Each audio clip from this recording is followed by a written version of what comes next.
ierakstu. Tad pirmais, es jums tā, kungiem, sākam miers.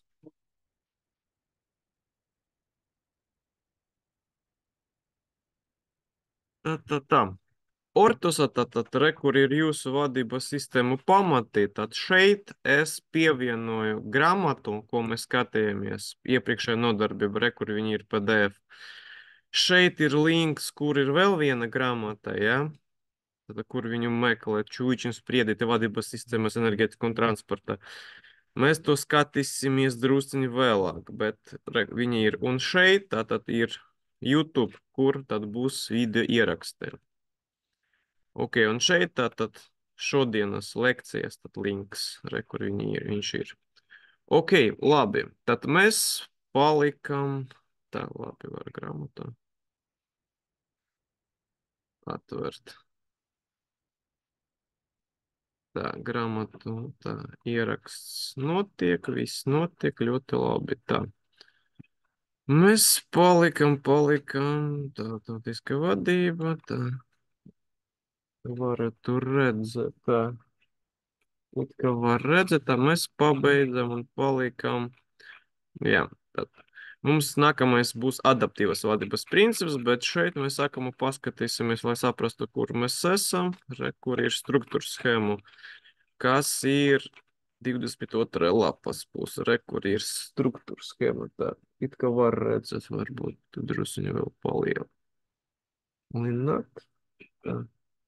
Šitais man netraucē, lai viņš šeit ir.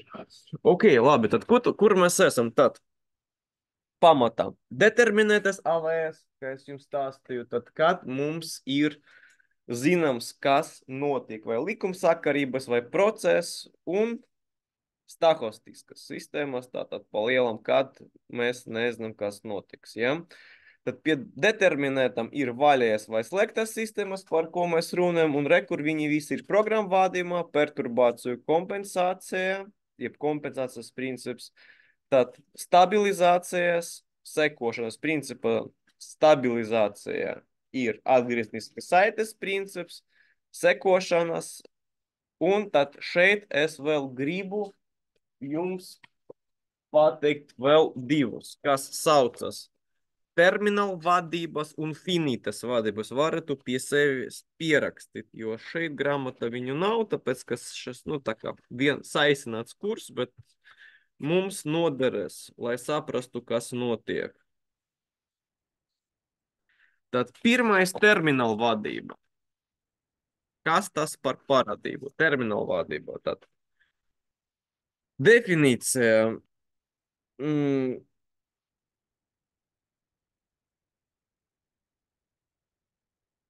Kad mums ir nepieciešams, lai objekts vai kāds process pāriet no stāvokļa A uz stāvokli B noteikta laika momenta. Kā piemērs.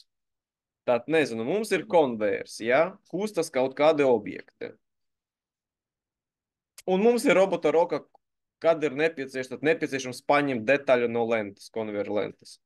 Ņemot vērā, ka, piemēram, roka ir tomēr ierobežota kustība, ja, tātad tikai noteikta laika momenta, viņa var paķert detaļu, kāda detaļa būs noteikta vietā, ja, tad paķeršanas zonā. Noteikta laika momentam. Un otrais ir finitas vadības.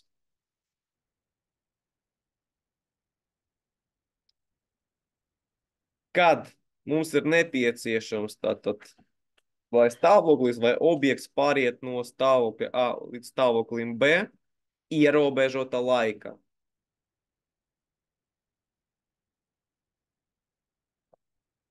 Kā piemērs, tātad atkal konvejers, piemēram, cilvēki kaut ko tur saliek, ja? Nu, atkal varbūt automašīnas.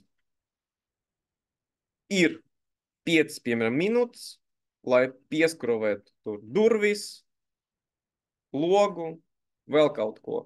Pēc 5 minūtēm vienkārši automašīna turpina savu ceļu par konvejeru, ja? Un būs nākamais solis. Tad, lai visu izdarītu, mašīna konkrēta vieta būs 5 minūtes. Tad pa šo laiku vajadzētu visu salikt kopā, kas ir nepieciešams konkrēta soli, visu saskruvēt, salikt un tā tālāk. Pēc 5 minūtēm mašīna brauc tālāk nākamais solis. Tad mums ir nepieciešams visu izdarīt ierobežota laikā. Tātad tas mums būtu finītas vadības piemērs. Tātad to mēs visu pieskaitām pie determinētam sistēmām. Un tad tagad mēs paskatīsimies uzdevumus tieši par determinētam sistēmām. Un tad dosimies tālāk, apskatīsim adaptīvas sistēmas. Nu, teiksim tā, adaptīvas sistēmas ir drusciņ cits līmenis, tāpēc mēs pamatā šeit runāsim tomēr par determinētam sistēmām, nevis par adaptīvam. Bet, nu tā, īsumā apskatīsimies, kas ir iedziena, kas ir adaptīvas sistēmas. Un tagad par uzdevumiem. Tad paskatīsimies uzdevumus. Tā, lai cilvēki varētu redzēt, tā, varētu būt. Es rakstīšu Wordā. Es šeit rakstīšu uzdevumus. Nu, ar pēdējo arī laikam sāksim. Tad, vai tā, pirmais uzdevums, tā, vai mums ir stingrs ierobežojums.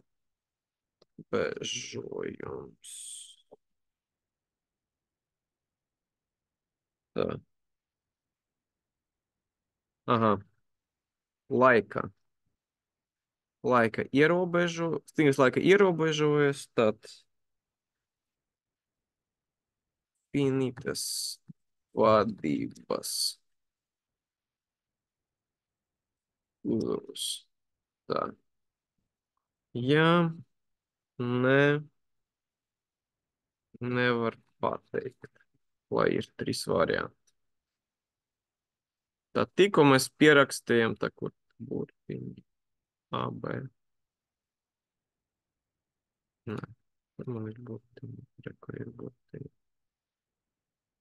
Tad ir stingrs laika ierobežojums finitas vadības uzdevumos. Tad pēc definīcijas, kas ir finita vadībā? Kas pierakstīja? Jā, ierobežota laika. Un tad šeit pārdas uzdevums. Vai mums ir stingrs laika ierobežojums? Kā mēs to saprotam?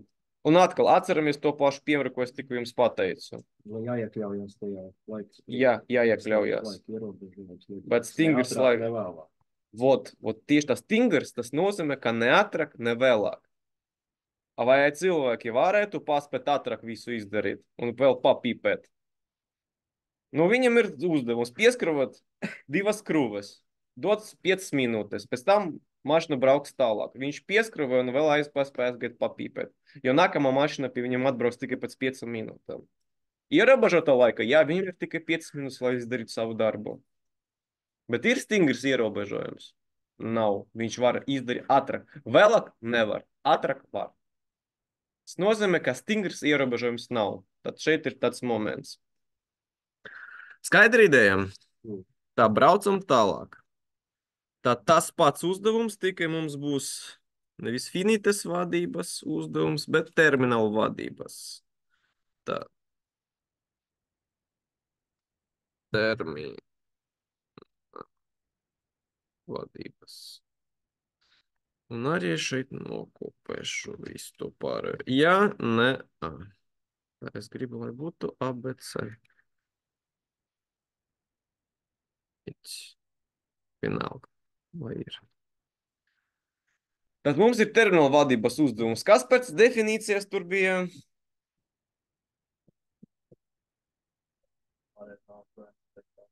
Momenta, jā. Pat noteikta laika momenta. Nu, ko pateiksiet? Vai šeit ir stingrs laika ierobežojums? Ja noteikta momentā. Nu? Ko pārējie pateiks? Kāpēc nevar pateikt? Kāpēc? Ja kas, tad mums būs kontroldarbs, un kontroldarbā arī būs jautājumi ar variantiem. Tad tur nepietiek pateikt, ja ne vai nevar pateikt. Ja pat nevar pateikt, jāpamato. Kāpēc? Es vienkārši ieskaitīšu, kad būs pareiza atbilde un pamatojums. Nevar pateikt, arī jābūt pamatojumam. Kāpēc nevar pateikt? Nu, tas nozīmē, ka neskaitās. Tad arī jāraksta. Nav apguvis. Lūdzu, novērtēt manu atbildi. Nu, labi. Joki nost, tad ko teiksim?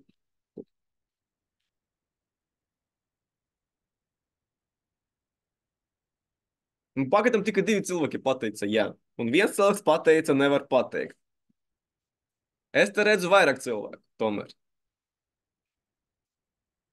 Nav jākautrējas, taču neviens atzīmes šeit neliek. To cilvēks godīgi pateica, nevar pateikt. Ko pārējie pateiks?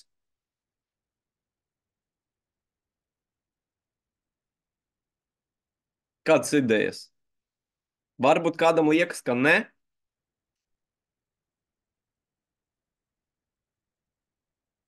Labi, tad bija pareizi pateikts, jā, mums ir stingrs laika ierobežojums, tāpēc konkrēta laika momenta mums pasaka, ka mēs nevaram ne ātrāk, ne vēlāk to izdarīt. Mums vajadzētu noteikta momenta. Ok, brauksim tālāk. Nākamais, lai būtu ar terminālu vadību. Tad vai mums ir stingrs kustības trajektorijas ierobežojums terminālu vadības uzdevumus? Tā vai ir stingrs kustības trajektorijas ierobežojums terminālu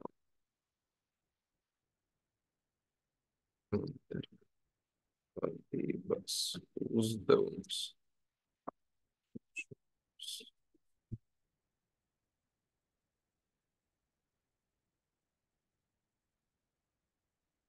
Tas pats. Ja ne, nevar pateikt.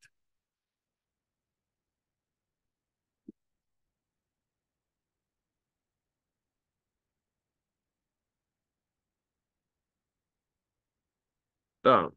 Pie tam varam apspriest. Tad mums ir, piemēram, punkts A un punkts B. Punkts A, punkts B. Ja Tad kustības trajektorija, kāda viņa varētu būt? Varbūt tāda. Varbūt tāda. Nezinu. Paņemsim citu kādu krasu. Nu, piemēram, robota roka, ja? Kā viņa varētu kustīties, ja? Jo definīcija ir pateikts, ka mums ir nepieciešams tāds no punkta A pārvietoties uz punktu B konkrēta laika momentā. A šeit tiek pajautāts, vai kustības trajektorijā mums ir kaut kādi ierobežojumi vai ne? kustība ir atkarīga no laika. Jā, piekrītu, bet, kā teikt, definīcija ir pateikt, ka mums ir 5 sekundes, lai būtu punkta B. Tad mēs varam kustēties pa pirmo, pa otro vai pa trešo. Galvenais, lai mēs paspētu būtu šeit laika. Ātrums, protams, ceļš, ja? Tad ceļš mainās, protams. 1, 2 vai 3. Un atkal tas nozīmē, ja ceļš mainās, laiks ir ierobežos, tad atkal ātrums mainās, ja? Bet pēc definīcijas tad mums tad nav stingri ierobežojumi, tāpēc, ka mums ir nepieciešams būt konkrēta laika momentā.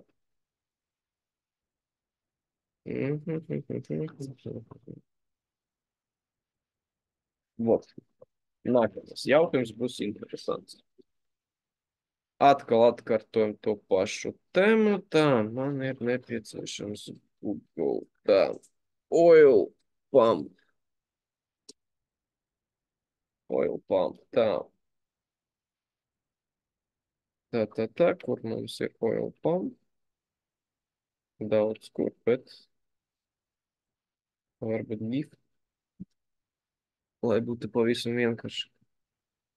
Kāda būs? Kāda labāka? Kāda mums būtu labāka? Kur ir skaistāka? Kāds skats no sāniem? O, pofigu, varbūt, lai ir šeit.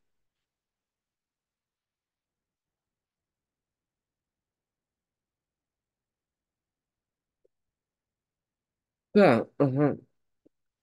Un tad jautājums, kādu tipveida vadības uzdevumu risina vadot tātad sūkņa, oi, naftas sūkņa?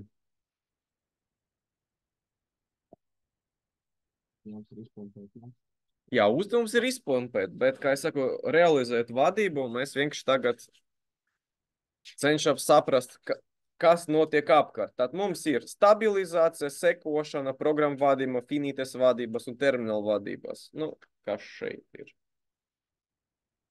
Programmu vadība, kompensācijas, atgriezniska saite, sekošanas, finītes vadības un terminālu vadības.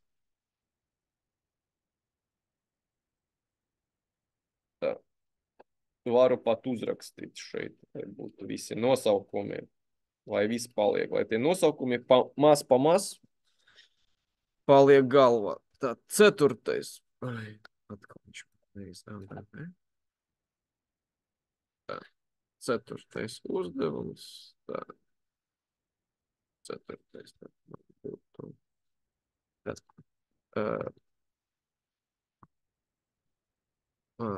programmu vadības. B mums bija kompensācijas. C stabilizācijas. Nu, stabilizācijas.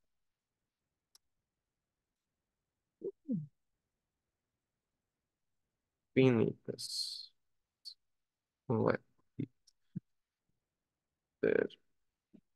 termināli. Tad, ko mēs šeit redzam? Mums ir kāds ciklisks process, pareizi. Tad, kas atkārtojas cikliski, ja? Tad programmu vadība, kas bija mums programmu vadība? Izdari 1, izdari 2, izdari 3. Kompensācija, tad mēs izmēram ārēju perturbāciju un cenšamies to kompensēt. Stabilizācija. Mums ir kāds parametrs, kuru mums jāuztur nemainīgo, tātad un pie novirzes mēs tātad kaut kādu vadības iedarbi taisam, lai tātad viņu atgriezt tākuma stāvoklī. Finītes tātad. Mums ir tātad kustība no A līdz B ierobežota laika un termināla vadība kustība no A līdz B, kad mums ir tā kā noteikta laika momenta.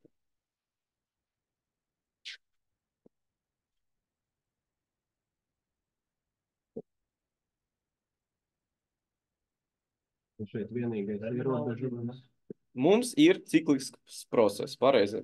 Ciklisks process, tas nozīmē, ka mums ir laika periods. Ja? Tad mums periodiski atkārtojas process. Ja mums ir kāds periods, tad kādu mēs varam izvēlēties no šiem? Periodisks process. Mums ir periods, laiks. Atkal, ja mums ir laiks, uzreiz mēs nonācam, ka mums ir finītas un termināla vadība. Šeit finīta.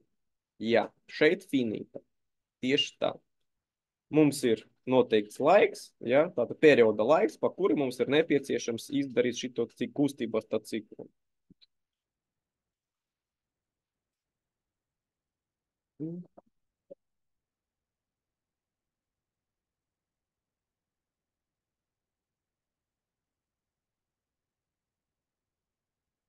Ok, nākamais. Līdzīgs jautājums tika mums pus cits objekts. Kādu no tipveida uzdevumiem, tad vadības uzdevumiem risina, kad mums ir lifts daudz dzīvokļu ēka, daudz dzīvokļu māja. Un šeit sākumā jāsaprot vienkārši no savas dzīves pieredzes, kā uzvedas lifts vispār. Nē, nu sāksim apspriedīsim, es domāju, jo pa lielam šeit ir tāds moments, kā pa lielam liftu var arī saprogrammēt dažādi. Piemēram, cilvēki atrodas pirmajā stāvā, spiež pogu, izsauc liftu. Pie tam cilvēki vēl atrodas 9. stāvu un arī par to pašu laiku spiež pogu. Kur brauks lifts? Kā viņš saprogrammēts? Kā viņš ir saprogrammēts? Nu, ja teiks, Vai savādāk? Ja ņem kā labāk? Padomi vecos liftus, kurš pirmais nospied. Kurš pirmais, jā. Tas būtu viens, ok, kā labāk varētu? Tad jāskatās, kurā stāvā ir kabīne. Kurā stāvā ir kabīne, kura tuvāk. Ok, piemēram, 3. stāvā ir kabīna. Spiež tad viena momenta uz augšu un uz leju, kur viņš brauks. Viņš uz pirmo nobrauks. Kāpēc? Nu, kāda logika? Kur tuvāk? Jā, tad sanāk, kur tuvāk, tur arī viņš brauks. Ok. Jā, kur tuvāk? Tad pirmā stāvā atbrauks. Ok, tad lifts brauks, nu labi, šeit ir loģiski, tad lifts brauks uz augšu, piemēram, tagad cilvēki pakāpeniski tur izkāp, kur viņam ir nepieciešams, bet cilvēki gaida 9. stāvā. Tad viņš turpina savu ceļu līdz 9. stāvam. Bet, piemēram, viņš jau pacelies līdz 5. un atkal 1. stāva viņu izsauc. Tad viņš atkal jāieliek, lai viņš tātad izpilda tātad secību, ja, tātad atkal 1. stāvs rinda, tad tas būs jau nākamais cikls. Tad viņš izpilda tāds pirmo ciklu, un tad nākamais cikls, kur tā kā ir izsaukums no 1. stāva. Jā. Kaut kā tāda veida būs loģiski. Ok, labi, apspriedam, un tagad sākam domāt. Ņemot visu šo, kādu vadību varētu realizēt. Tātad tie paši 5 varianti. Ko mēs kompensējam? Kādas mums ir ārējas perturbācijas šeit? Nu, teiksim, cenšamies saprast. Tātad ārēja perturbācija. Teiksim, ko lifts cenšas panākt? Ietaupīt energoresursus. Labs piedāvājums. Tātad mūsu ideja tātad nodrošina cilvēku tātad vajadzības, pie tam izterējot pēc iespējas mazāk enerģijas. Jā, ļoti loģiski, jā. Tātad. Un kāda mums ir perturbācija tad šeit? Cilvēks. Jā, nu pareizi. Ja liftu vispār neizsaukt, tad enerģijas patēriņš būtu 0. Ideāls variants. Cilvēks spiež pogu, viņš ir perturbācija. Jā, viņš tātad, jā. Redzēt, nu, jā, tā arī ir. Ok. Bet ko mēs tad cenšamies kompensēt? Kāda ārēja iedarbe? Tad, ok, perturbācija ir cilvēks, bet ārēja iedarbe, nu, ko mēs kompensējam pēc definīcijas? Šeit. Gravitācija, jā. Nekā enerģijas patēriņš tātad ir mūsu tā kā kontrolējamais parametrs. Cilvēks ir. Kas ir cilvēks tad šeit? Krāva. Nu, jā. Tad cilvēks izraisa, jā, sanāk tā kā. Cilvēks arī šeit būtu perturbācija, viņš izraisa tātad novirze no 0 enerģijas patēriņa.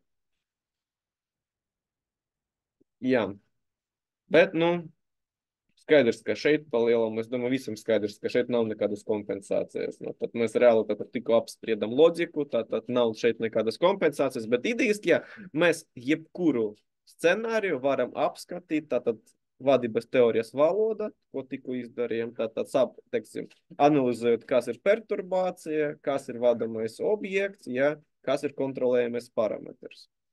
Optimizācija.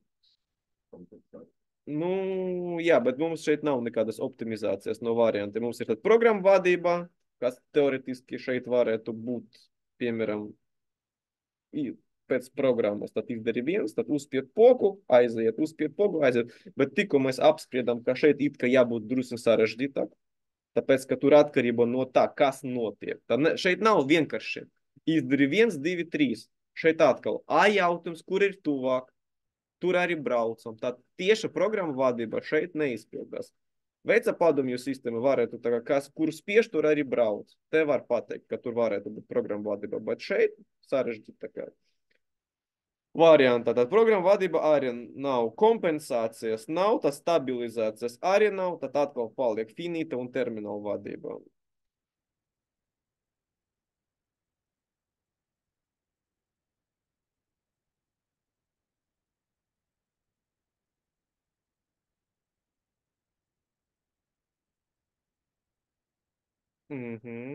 Būs finīta šeit, jā. Tāpēc, ka mums atkal, mēs liftu varam, es nepavalti pateicu, ja atkal cilvēks spiež pogu pirmajā stāvā, viņam jāpabeidz savu ciklu, aizbrauc līdz 9. stāvam, ja? Un pēc tam atkal sākas jauns cikls. Viss, kas notiek cikliski, ja? Uzreiz attiecas pie finitas vadības. Vot tā. Ok, tā, kur man vēl viens? Tā.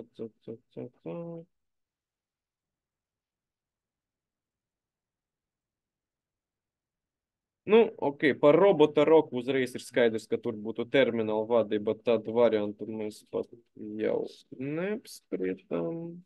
Tā, kur man bija par lidmašīnu? Tā, kur tas bija? Tā,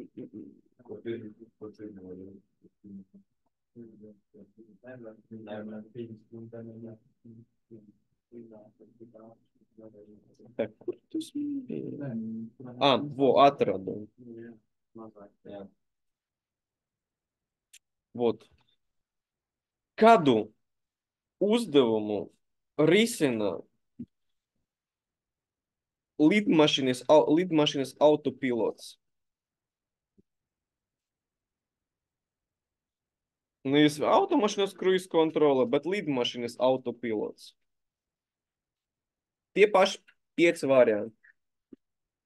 Tad kādu uzdevumu risina lidmašīnas autopilots? Jā, stabilizācija.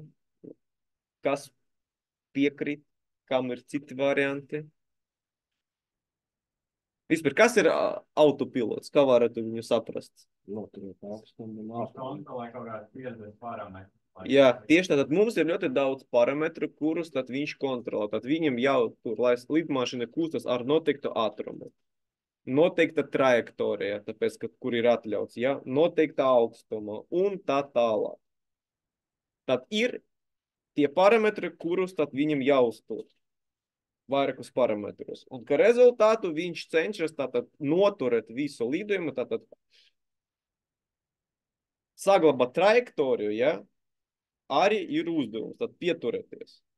Trajektorija nav kā teikt, nav cipars, nav tā kā vērtība, bet ir tā kā vērtību kopums, ja? Bet atkal, seko trajektorija, jā, tad mums šeit būs stabilizācijas uzdevums. Tad mēs cenšamies katru parametru, tad pieturēties pie katra parametra vērtības, kā arī pie trajektorijas. Tieši tā. Ok, labi. Nākamais tad man būs drusciņ jāzīmē. Drusciņ jāuzzīmē. Uzdevums ir vienkāršs, bet mums drusciņ atkal vajadzētu pieredze skatīties, kā šitie regulātori izskatās. Kā mēs viņus tā kā zīmējam, izmantojot blokschēmas. Tā, nu, lai ir kaut kā tā, pēc tam es to varu nokopēt. Tā. Lai ir šitais, tā, jo tagad es visu uzzīmēšu, un tad mēs te apspriedīsim, kas tam man ir uzzīmēts. Tā, tas sumatoriņš, tā. Viņš kaut kur ir šeit. Jo vairāk, jo labāk. Tā, un lai man ir tad signāls.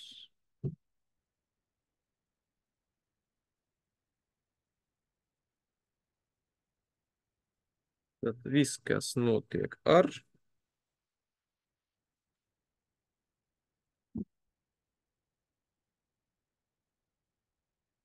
tagad nokopēšu. Un tad Ar ko viņi atšķiras? Tā, lai būtu vēl viens.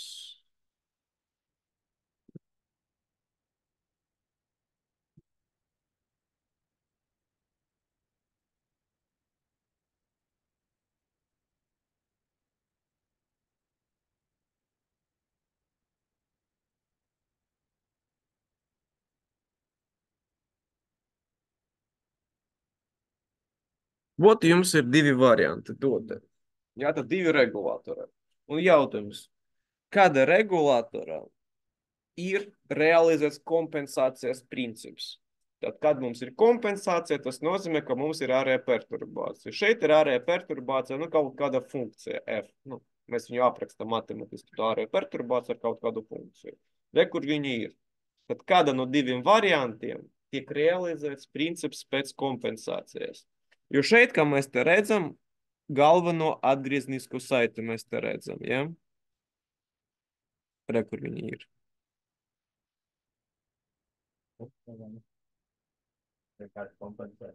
Viņš, jā, tieši tā šeit mums ir. Tātad kombinēta vadība mums ir gan galvenā atgriezniskā saite, bet galvenais ar ko šeit. Tātad šeit ir galvenā perturbācija ir un ir. Tad viņa tātad.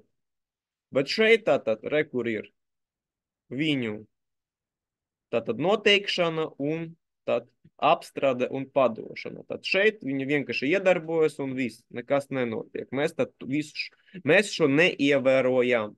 A šeit notiek tad perturbācijas ievērošana. Jā. Tā. Vienkārši piemērs, bet sākumā. Ok, labi. Un tagad atgriezīsimies pie tvertnes. Pie tvertnes, kur mums būtu kāds šķidrums, piemēram, ūdens, un tad, lai būtu, šeit mums būtu krāns, un tad, šeit mums būtu tāds krāniņš, būs arī vārsts, vārstu parasti zīmē tam, kas atver aizver padošanu, un vārstu vadība ar plūdiņa palīdzību. Re, kur ir plūdiņš? Tad plūdiņš pacēlas un aizver vārstu. Es domāju, visiem pazīstama tehnoloģija. Jā. Tieši tā. Tā, un šeit ir tātad perturbācijas, ja, kur ir patēriņš. Un kas te mums ir, tad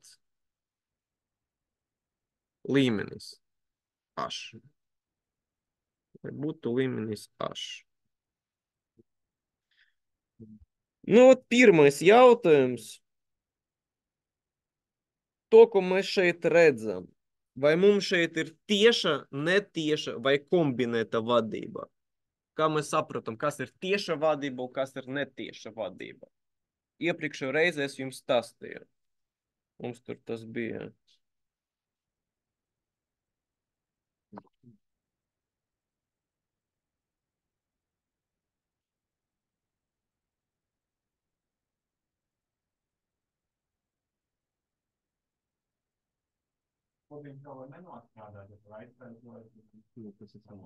Nē, nu, Alko, tas jau ir cits. Mēs tagad par teoriju.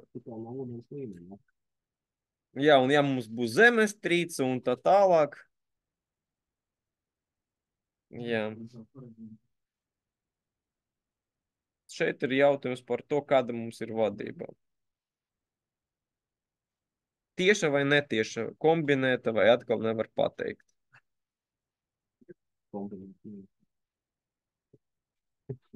Tieši nevar pateikt. Tieši.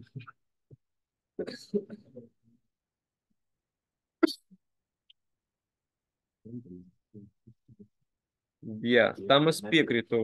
Šeit es nekādu kombināciju neredzu. Viņš tā netieši, jo viņi nav tā kā tiesa, ūdens līmenis ceļās, samazina, tā ietekmi, un tad ir nokrītas, ka tā tā. Tā, mums ir divi pretēji viedokļi. Jāsāk cīņu.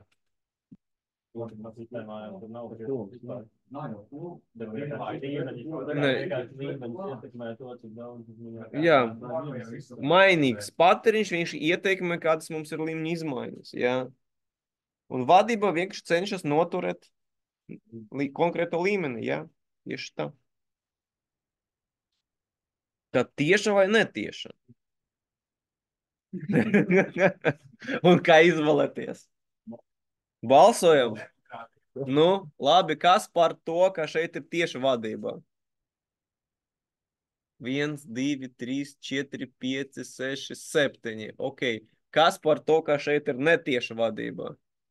1, 2. Kurš atturās? Nu, labi, vienbalsīgi nav, bet tiek pieņems, ka šeit ir tieša vadība. Apsveicu.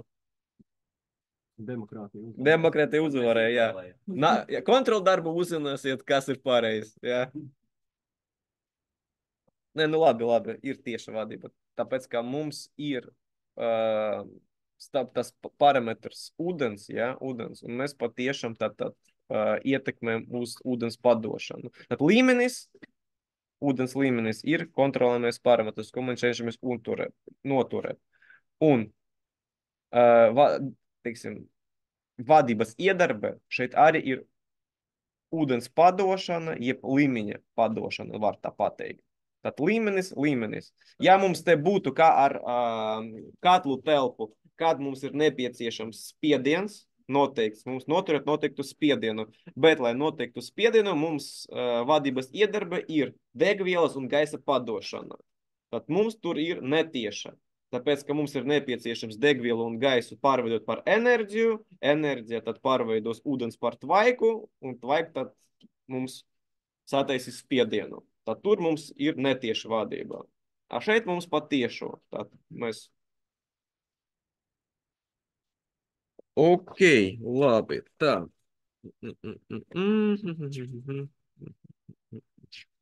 Kas vēl šeit tāds labs, kas varētu noderēt?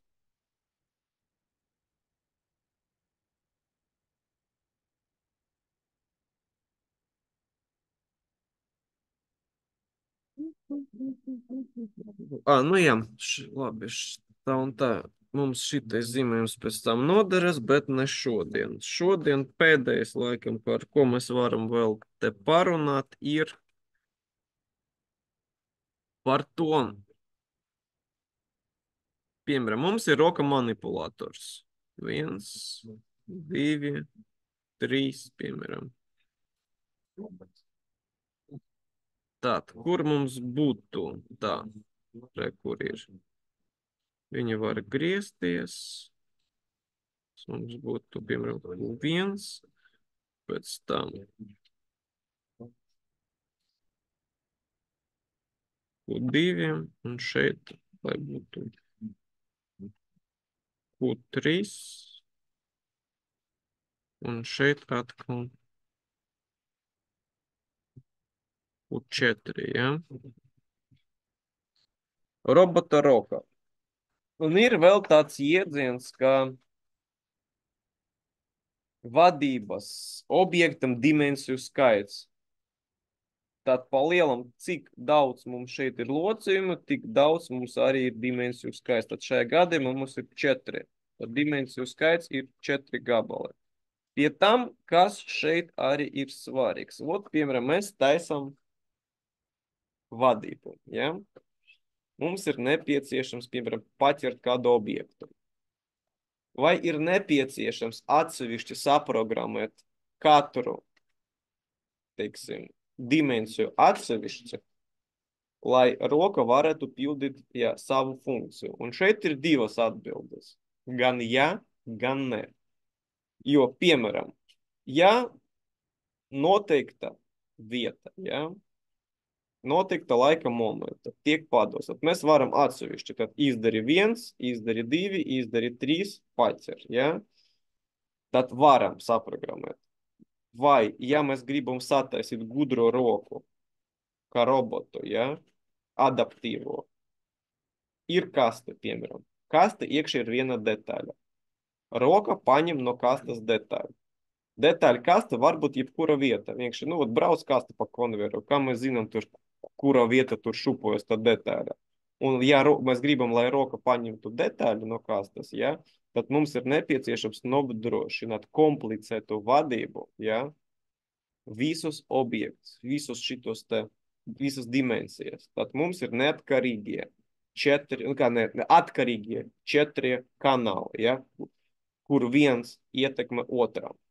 Tad komplicētas vadības piemērs. Tad robota roka, ja mēs realizējam, var būt vienlaicīgi atkarībā no uzdevuma vai vienkārši, teiksim, vai vienkāršais vadības piemērs, kad izdari 1, 2, 3. Un arī roka varētu būt arī ļoti sarežģīts, vairāk dimensiju, tātad vadības objekts, kur katra locījuma stāvoklis ietekmē tad uz visiem pārējiem. Tad šeit vienkārši tāds piemērs. Ok, labi. Es domāju, ka par determinētu pagaidām pietiks. Pēc tam iesim tālāk. Un atgriezīsimies pie gramatas un pie adaptīvas pie adaptīvas AVS. Parunāsim, kas ir adaptīvas sistēmas. 1, 3, 5. Tad apskatītie automatiskas vadības principi ilgu laiku bija vienīgi. Tikai attīstoties jaunai zinātnes un tehnikas nozare kibernetikai, kas pēta un salīdzina vadības procesus dzīvojos organismus un tehniskais iekārtas, radās iespēja pielietot jaunu vadības principu adaptācija, jeb pielāgošanas principu. Kibernetiskās sistēmas perturbācijas un vadības objekta parametri nav a priori uzdoti. Darba procesa tie var izmainīties pēc jebkura iepriekš nezināma likuma. Tāpēc nepieciešams nepārtraukti kontrolēt izmaiņas vadības objekta ieeja un izeja, lai izstrādātu optimālu darbības stratēģiju, mainoties objekta darba režimam un parametriem. Tad roka, ja, kas cenšas paķert detaļa vai, piemēram, lodīte, kuru mēs nezinām, kur viņš atrodas, ja? Tad šeit jau ir adaptīva sistēma, jo viņi jāpielāgojas situācija, kur būs lodīte, kur viņa kaste tur slēpsies. Adaptīva vadības sistēma sastāv no galvenas vadības kontura ar negatīvu atgrieznisko saiti, tad vēlreiz gribu pasvitrot ar negatīvo atgrieznisko saiti, ja? Mums ir tad stabilizācijas uzdevumus, tātad varētu būt ar pozitīvu un negatīvu atgrieznisku saiti. Tā, man liekas, toreiz es drusci nolaidu šo momentu, tāpēc gribu atgriezties. Ja novirza signāls, kā sistēma signāla saites signālu summa, tad sistēma ir pozitīva atgriezniska saita. Pozitīva atgriezniska saite paaugstina sistēmas jūtību un padara to nestabilu, jo kontrolējuma parametra novirze no uzdota lieluma nevis samazina, bet vēl pastiprina. Tāpēc pozitīvo atgrieznisko saite galvenokārt izmanto nestabilas svārstīgas sistēmas, piemēram, impulsu ģeneratoros. Automatiska stabilizācijas sistēmas pozitīvo atgrieznisko saiti izmanto tikai kā negalveno vietējo saiti, ar kuru aptver atsevišķus sistēmas blokus, lai paaugstinātu to jūtību. Tad pamata izmanto stabilizācijas uzdevumus tikai negatīvu atgrieznisko saiti, jeb ar ideju atgriezt sākuma stāvokli. Tāpēc šeit arī tātad pasvitro tieši negatīvu atgrieznisko saiti. Tad ar mīnusu, tad viņa aiziet atpakaļ. Tā. Tas pamata ir slēgta sistēma ar atgrieznisko saiti, kura ietilpst automatiskas vadības iekārta, izpildu iekārta un automatiskas vadības objekts. Tā papildināta ar adaptācijas iekārtu, kura realizē vadības objekta identifikāciju un automatiskas vadības iekārtas parametru pieskaņošanu mainīgiem vadības objekta parametriem. Re, kur ir struktūras schēma. Tad pamata mums ir standarts regulātora schēma, kur augšā parādās vēl šitais te vadības objekta identifikācija un adaptācijas izpildu iekārta. Tad nestacionāra vadības objekta identifikāciju vispilnīgāk var realizēt vienlaicīgi kontrolēt tā iejas un izējas koordinātas, kādu no svārstīgajiem perturbācijām, piemēram, mainīgo slodzi, kā arī sistēmas iejas signālu. Sistēmas ieja reize ar derīgo signālu ieja nultais nonāk traucējumi. Bez tam ieejas signāls var būt laika funkcija, piemēram, programmētas darbības automatiska stabilizācijas sistēmas. Vienlaicīgi uz vadības objektu iedarbojas perturbācijas, kas būtiski var izmainīt nestacionāra objekta statiskas un dinamiskas īpašības. Tā, adaptīvas vadības sistēmas var raksturot sekojoši. Tad galvenā priekšrocība ir pielāgošanās. Spēja iepriekš nezināmam izmaiņam nestacionāra vadības objekta, kas dod iespēju nodrošināt vienlīdz augstu sistēmas darbības kvalitāti mainīgas darba vides apstākļos. Kombinēt adaptācijas principu un invariantas vadības principu var iegūt visaugstāko nestacionāru tehnisku procesu ar stohastiskiem iedarbiem tehniskus un ekonomiskus radītājus. Tad īsumā. Un šeit tad nākamais piemērs ir tātad tvaika katla vadības sistēma ar adaptīvu kontroleri. Tātad šeit ir PID kontroleri. Palielam mēs par šitu PID parunāsim vēl, kad apskatīsimies visus tipveida posmus, kas veido šitu PID bloku. Tas būs drīzumā, bet idejiski tad šitais PID ir visizplatītākais pasaulē uz dotu brīdi, tad, kā teikt, vadības ierīce. Pie tam atkal nav nekas jauns, var pēc tam atkal paskatīsimies atsevišķi, bet pagaidām atkal PID kontroller. Iemest aci. Wikipēdija, piemēram. Kas var būt labāks par Wikipēdiju? Ja? Tad Wiki, piemēram, Wiki. Proportional Information Controller. Un šeit Wikipēdija ir trusciņ no vēstures rekur. Kā izskaties tad pirmais pneumatiskais PID regulators, ja? Un tepat ir rakstis par viņu. Tad kas tas par parādību? Tātad viņš observing the action of helmsman in keeping a vessel on course in the face of varying influences such as wind and sea state. Tad ir mainīgi ārēji apstākļi, tātad vējš, kustīga jūra un tā tālāk. Un vajadzēja pielāgoties mainīgiem apstākļiem, lai kuģis varētu tā kā noturēties savam kursam. Un rekur šitais te bija regulators, ja PID kontroleri, ja, tātad kas pielāgojas. Pneumatiskais pat, ja. Bet mēs pēc tam apskatīsimies sīkāk, kad palielam šitā te adaptīva vadība, ja tam PID, teiksim, ir. PID viņš sastāv no 3 blokiem. Pēc nosaukuma, tad bloka nosaukuma pirmais burts, tad izmanto rekur ir P, I un D. Pie tam šitais vēl ir sarežģīts, tāpēc, ka šeit ir 3 bloki, var būt PI, PD, tad vienkāršākā izpildījuma, bet jā. Nav nekas jauns, bet joprojām izplatītākais pasaulē un labi nodrošina, teiksim, šito adaptīvu vadību. Pie tam atkal pie schēmas, es negribu šeit īpaši daudz tērēt laikā, idejiski tātad, adaptīvo sistēmas var sadalīt 3 grupas. Tātad pašnoskaņojušas, kas tā kā ar vadības iekārtas parametru maiņu. Pašorganizējušais, tātad, ka viņi pati varētu mainīt arī tātad sava vadības bloka struktūru. Un pašapmācošas, tātad, tas ir pavisam modernas, tātad, kas varētu mainīt tikai parametru struktūru, bet viņi var paši pielāgot arī algoritmu. Pie tam, nu, vot atkal.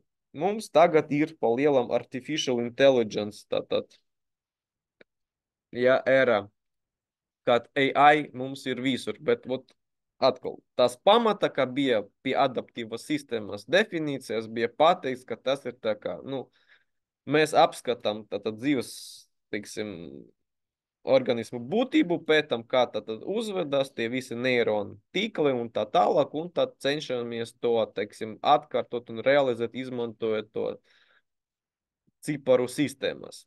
Ot, ļoti vienkārši piemērs. Ot, cilvēks, ja, viņš grib krustot ceļu. Brauc mašīna kaut kur tālumā. Kā mēs pieņemam lēmumu? Paspēsim vai nepaspēsim? Ko mums darīt? Tā nāk tā kā katru dienu, katru reizi, jā, tā, tev ir kābata monēta. Nu, apsveicu. Vienkārši iet un veiksmes. Nu, veiksmes faktors, bet, nu, tā kā cilvēks ir joprojām dzīvs, tad vai viņš ir ļoti veiksmīgs, vai tur ir sarežģītāk. Skatās pēc marketiem, BMW, tā palaika. Jā, vo.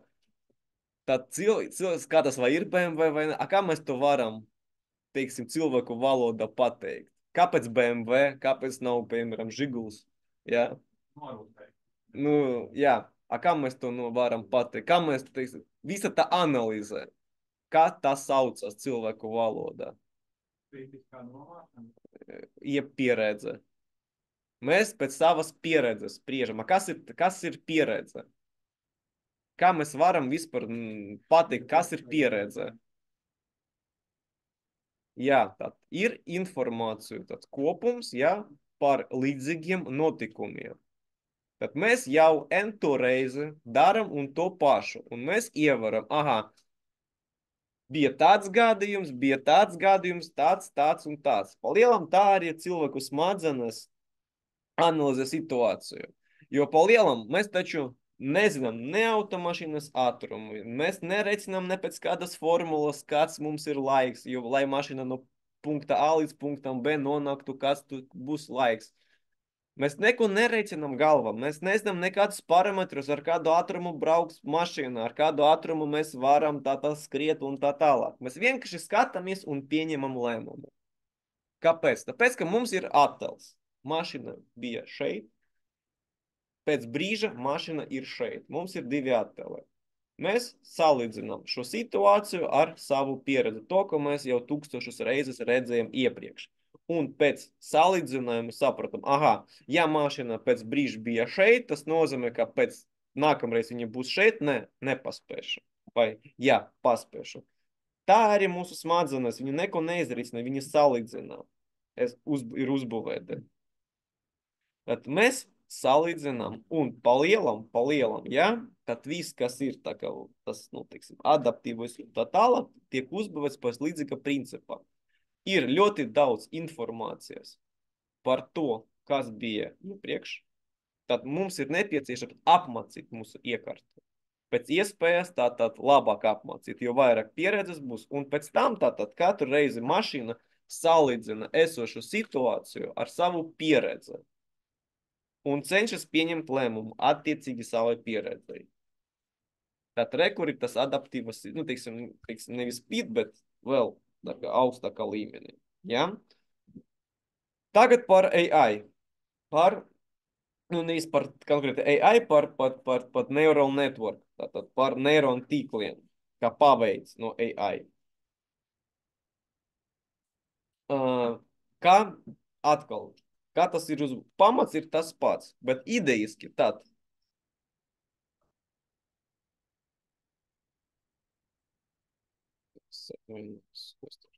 Halo? Labdien!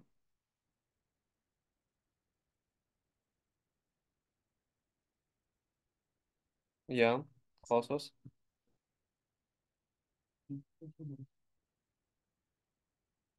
Nē, nekas.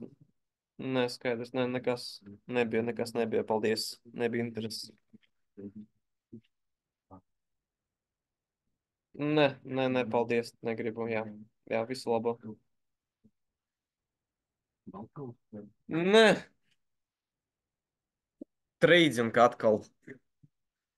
Viņam patīk zvanīt. Nē, nu kā? Variet iedomāties par iepriekšējo gadu, ja, Latvijā, cik tur mums ir cilvēku, ja, ielaukt, cik tur ir nozaga, 13 miljonos no cilvēkiem tā zvanot pa telefonu, kopumā 13 miljonos no cilvēku.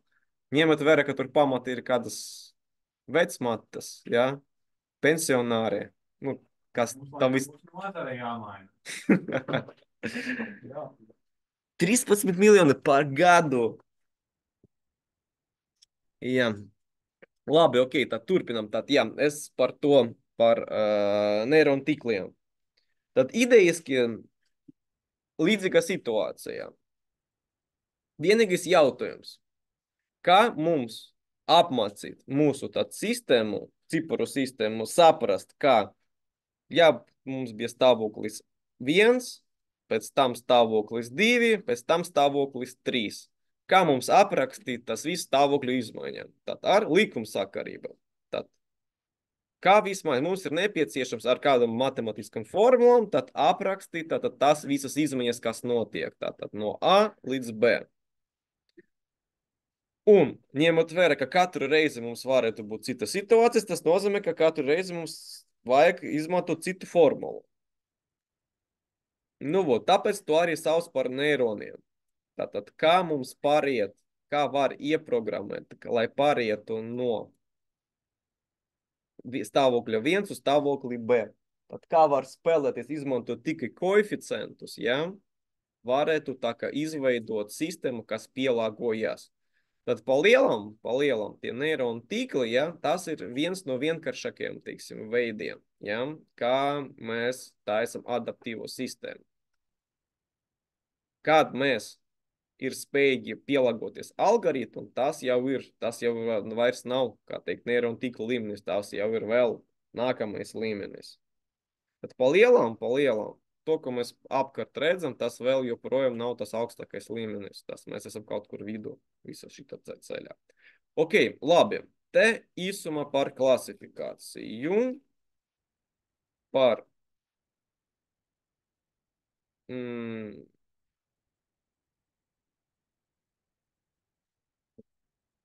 jā, tā es vienkārši te īsumā par katru sistēmu. Un šeit vēl palika komponentu klasifikācija. Bet pa lielam tas nav būtisks.